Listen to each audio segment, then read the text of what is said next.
Okay, so for my lab, it's part of the human body unit, and it's part of this lab will be part of the circulatory system, looking at the heart and heart rate.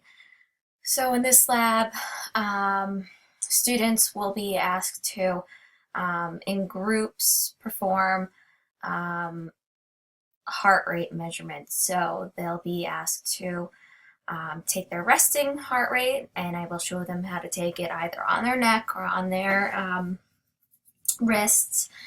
And they will have to do 30 seconds of counting their heart rate, and then they will, multiply it by two, get the minute of what their heart rate would be for the minute, and they will continue to do that in groups for a resting heart rate. They'll exercise for 1 minute, jumping jacks, something like that that they could do in the classroom, and then they will go ahead for the next 10 minutes, take their heart rate. So what you see here is the spreadsheet where they would record their findings. So I have it broken down by student, and each student would enter in their resting heart rate,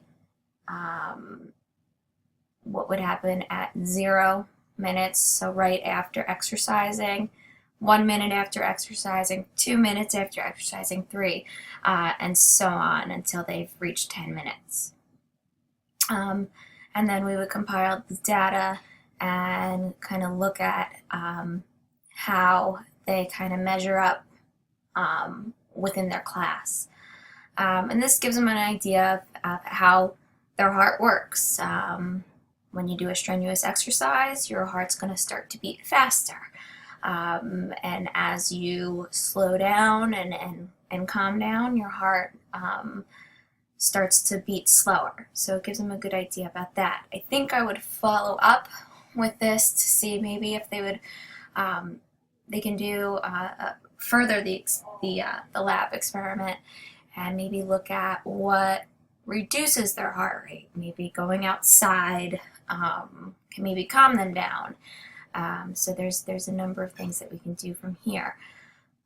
So this would be the class-wide data, showing them, like I said, how they kind of measure up.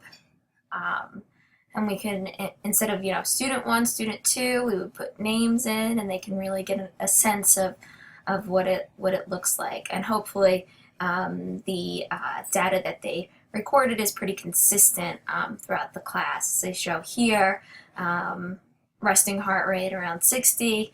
We went up, and then we slowly moved down back to our resting heart rate.